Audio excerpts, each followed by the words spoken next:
Dr. Allawi, welcome back to this long-range discussion. Thank you.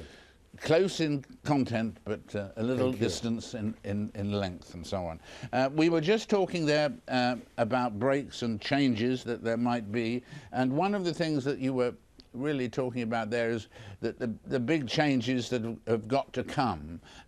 What are the changes that you would most like to see take place in the first few months of, say, your administration?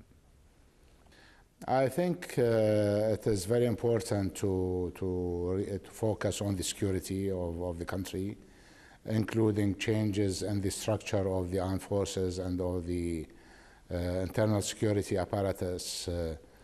It goes without saying that the judiciary should be strengthened as much as possible, and a lot of focus and effort should go onto this on the one hand. The second is really to embark on getting services active as much as possible again, including, most importantly, water, electricity, and so on.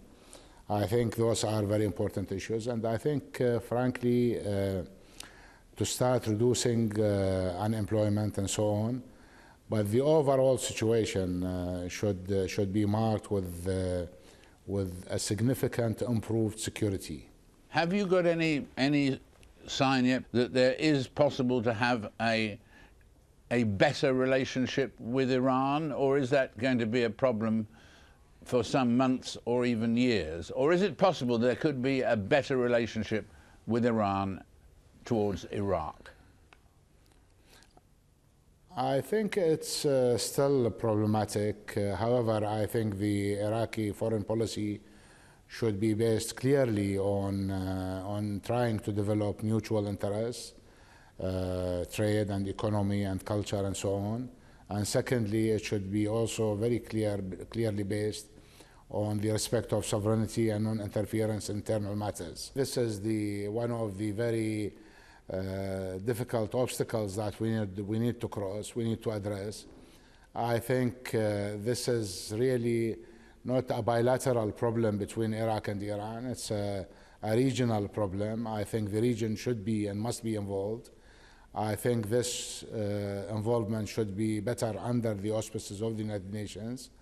I think also the rhetoric, general rhetoric, should be decreased on Iran and Iran trying to get nuclear weapons. I think this should be addressed through dialogue.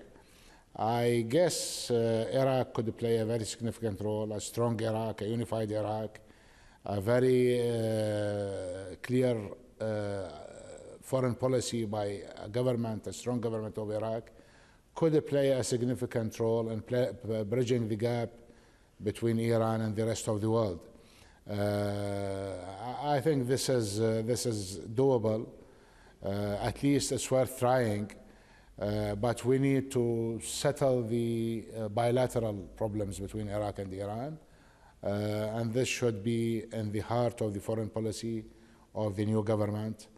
Otherwise, things will continue to go from worse to bad, and we will have a big problem in the region.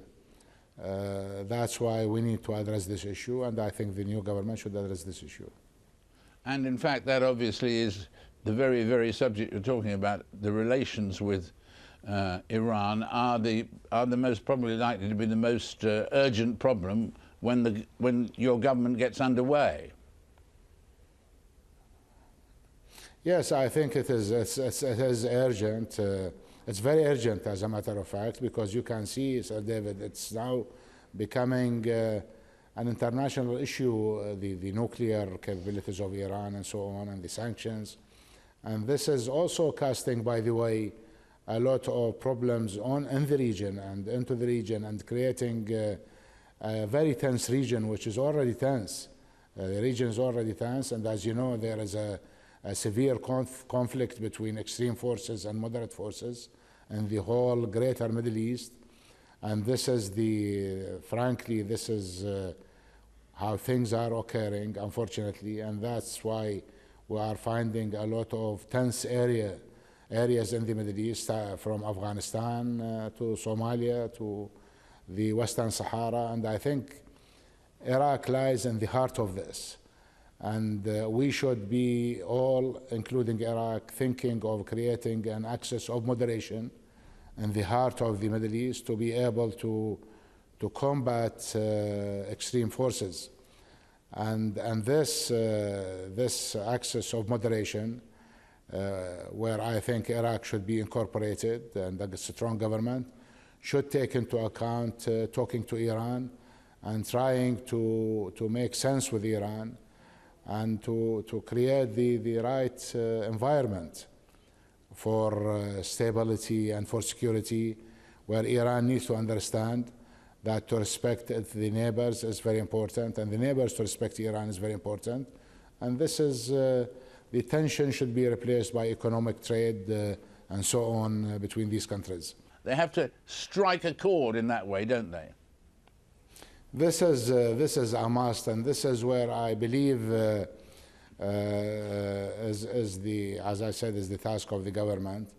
Subordination to Iran is not good. Antagonizing Iran is not good. I mean, there is geography and history, and we need to work together to create the right environment.